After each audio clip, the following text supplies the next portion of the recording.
दिल्ली की जनता ये एक्सेप्ट नहीं करेगी, ये फर्जीवाड़ा जो चल रहा है बीजेपी का। राजस्थान के जाट समाज को रिजर्वेशन मिलता है, लेकिन दिल्ली के जाट समाज को रिजर्वेशन नहीं मिलता। इससे बड़ी विसंगति और क्या हो सकती है? बस इसका जवाब दे दो कि जाट समाज का जो दिल्ली की ओबीसी लिस्ट में है, उसको केंद्र की ओबीसी लिस्ट में कब डालो? कई इनके बीजेपी के एमपीज के घर से 30-30, 40-40, 20-20 वोट, नए वोट बनने के लिए एप्लीकेशंस गई हुई हैं। वहां तब तक 3 वोट बने हुए थे, वो 3 वोट से काम चला रहे थे। अब अचानक 15 दिन में उन्हें सारे रसोइये याद आ गए, सारे माली याद आ गए, सारी ये क्या है?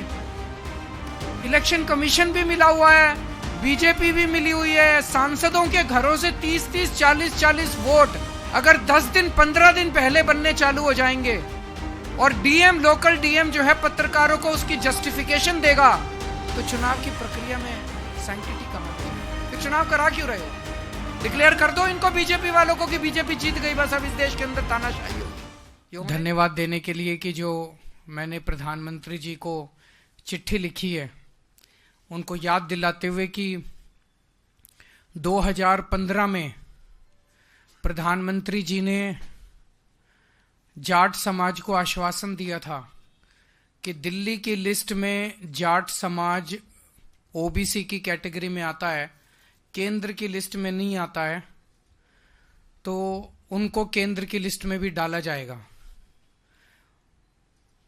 आज इस एक लाइन से आप सब इस इशू को बड़े आराम से समझ सकते हैं कि दिल्ली यूनिवर्सिटी में या दिल्ली यूनिवर्सिटी के किसी भी कॉलेज में राजस्थान के जाट समाज को रिजर्वेशन मिलता है, दिल्ली के जाट समाज को रिजर्वेशन नहीं मिलता।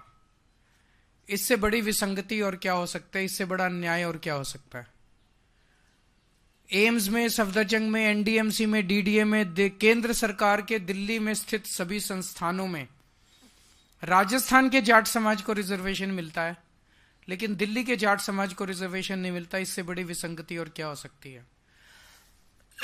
इसे दूर करने के लिए पहले 2015 में प्रधानमंत्री जी ने आश्वासन दिया था जाट समाज को।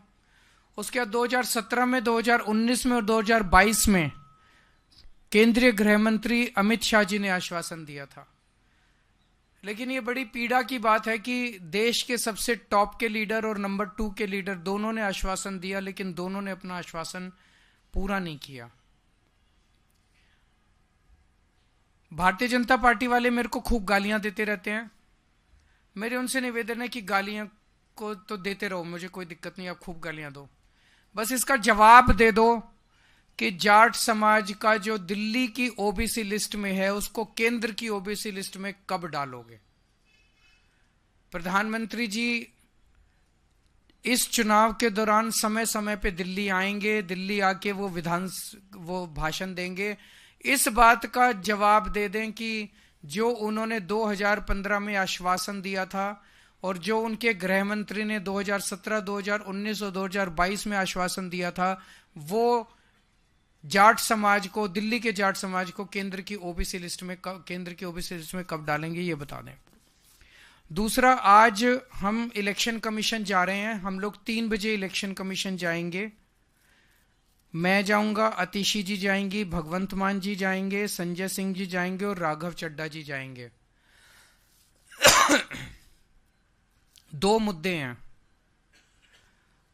अवध कुमार ओझा जी हमारे पटपड़गंज से कैंडिडेट हैं।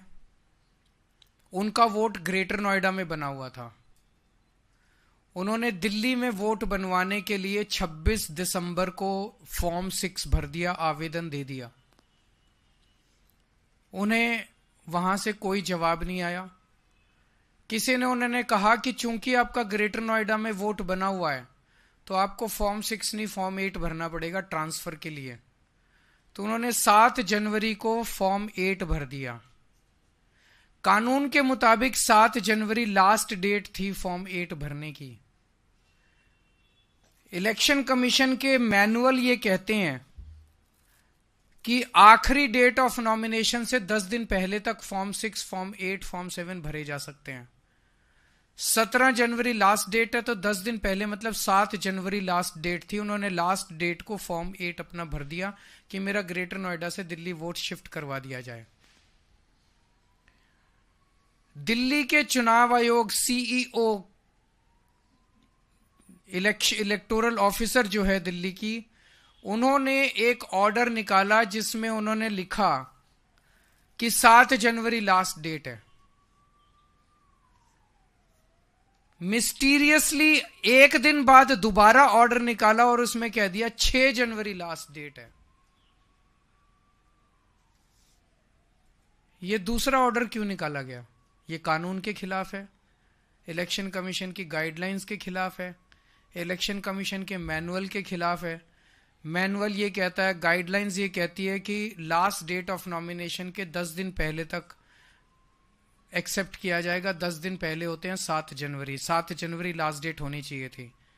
चीफ इलेक्टोरल ऑफिसर ने भी ऑर्डर निकाला था 7 जनवरी लास्ट डेट होगी। फिर अचानक से ऐसा प्रतीत होता है कि पीठ पीछे कुछ हुआ है। फिर अचानक से ये ऑर्डर आ जाता है कि 7 जनवरी नहीं 6 जनवरी लास्ट डेट मानी जाएगी। 24 घंटे के अंदर ऑर्डर पलट दिया जाता है। तो क्या इसे अवध ओझा को डिबार करने के लिए जानबूझ के ये ऑर्डर निकाला गया है?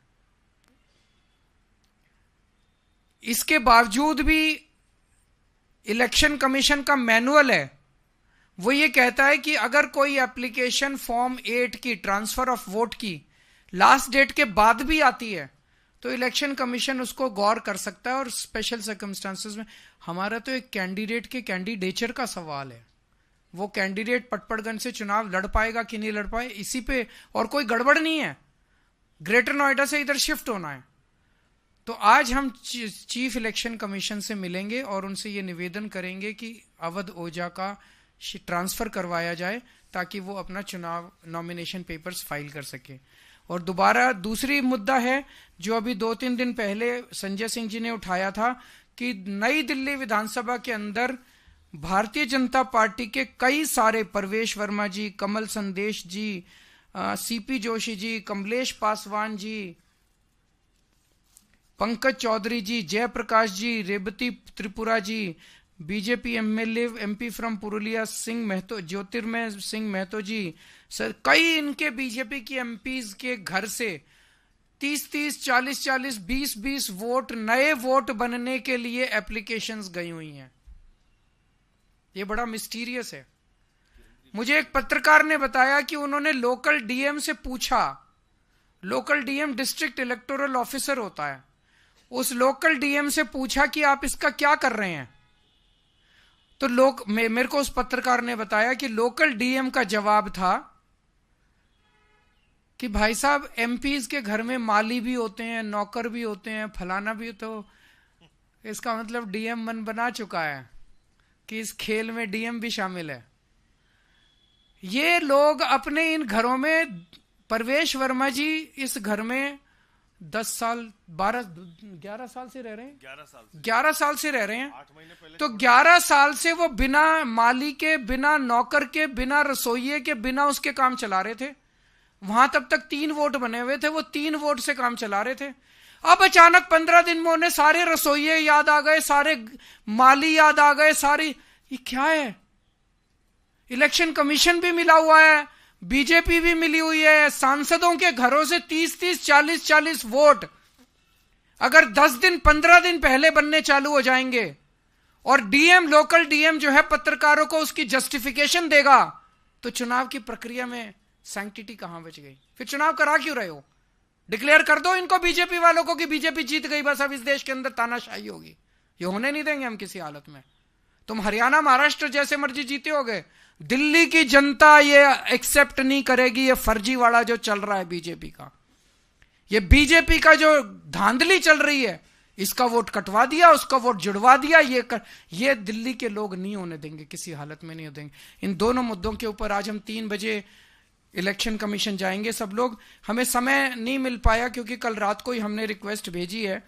हम इलेक्शन कमीशन के शुक्रगुजार हैं, जब भी हमने टाइम मांगा उन्होंने दिया।